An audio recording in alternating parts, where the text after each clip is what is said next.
Hello boss, ये इतना आसान नहीं है, हम बहुत करीब हैं। आपको एंट्री मारनी ही होगी, प्लीज बॉस।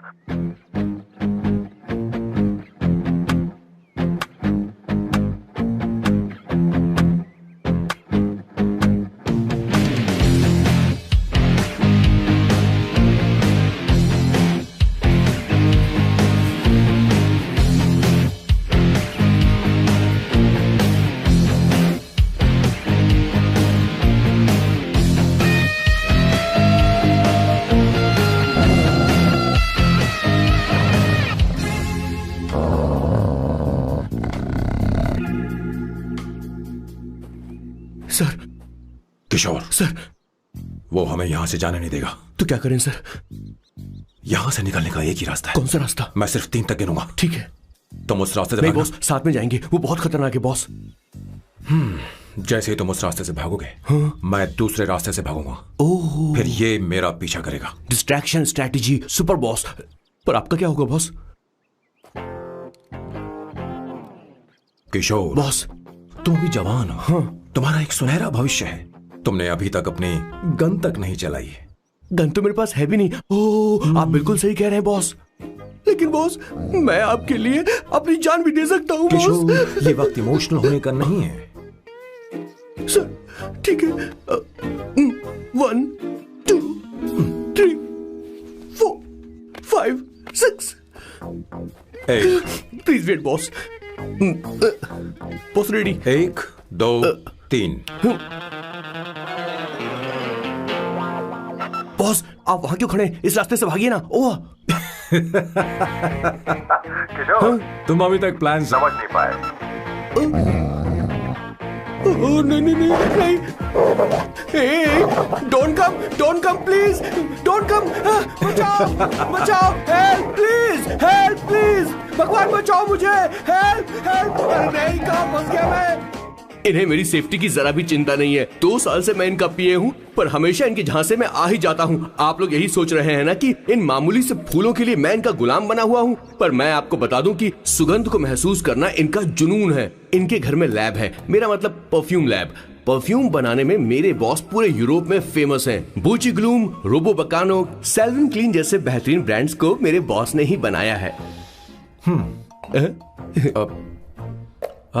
मुझे केले की जरूरत है। सॉरी बॉस, जो आखिरी बचा था वो तो मैंने खा लिया। शायद किचन में। कोई चांस नहीं है बॉस, पूरे घर में तो क्या, लैब में भी एक भी केला नहीं बचा।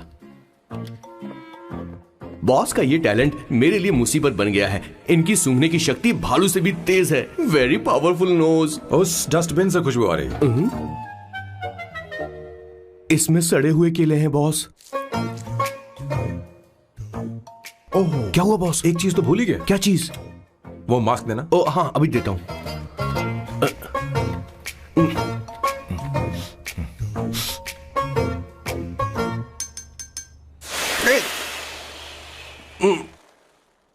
आपने मुझे पहले क्यों नहीं बताया बॉस? बॉस का ये स्पेशल टैलेंट कभी कभी बहुत बड़ी प्रॉब्लम खड़ी कर देता है। फैंटास्टिक! ये खुशबू के प्रेमी हैं और हमेशा गंदी बदबू से दूर भागते हैं। बॉस, क्या हुआ बॉस? क्या हुआ?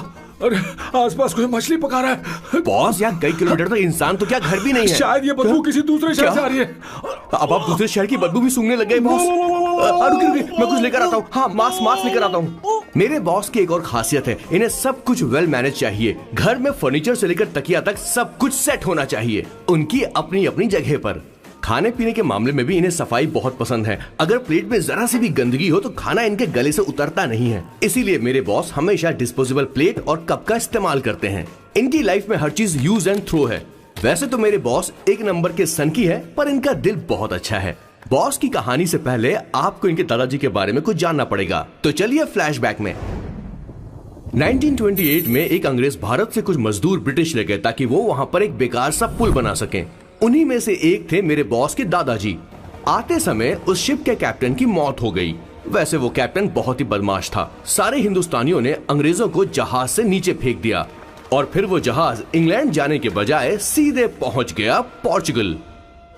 और उन लोगों ने उस जहाज को रिश्वत के तौर पे दे दिया वहां की लोकल गवर्नमेंट को। और उसके बदले उन हिंदुस्तानियों को उपहार के तौर पर एक जमीन दी गई जिसका नाम था कैसेंड्रा। उनके दादाजी वहां पर आराम से जिंदगी गुजारने लगे, जहां स्मार्टफोन तो नहीं थे लेकिन जिंदगी स्मार्ट थी। उन्होंने वहां बड़े पैमाने पर उत्पादन शुरू किया। अपने सारे रिश्तेदारों को उन्होंने कैसेंड्रा में बुला लिया और धीरे धीरे वहां की आबादी भी बढ़ने लगी। जहां पहले आबादी 752 थी, वो बढ़कर अब 36,000 तक पहुंच गई थी।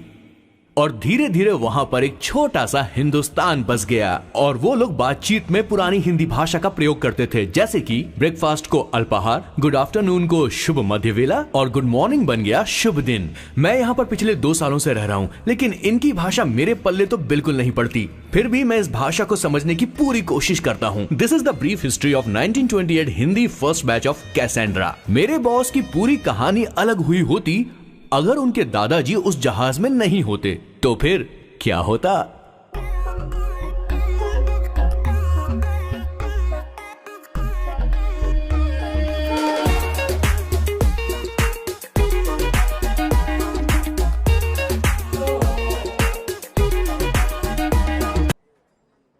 और उस रात मेरे बॉस को ये समझ में आ गया कि ये प्यार व्यार सब बकवास होता है और प्यार के चक्कर में नहीं पड़ना चाहिए।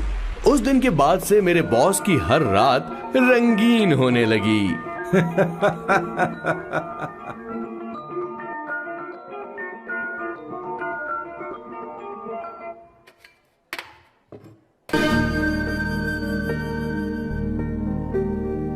तुम मुझे कहाँ ले जा रहे हो? अरे जरा रुको तो सही। सांबू, मैं से निकाल रही हूँ। मुझे सांबू कहा ना तो जान से मार दूंगा। ओके। ये लो।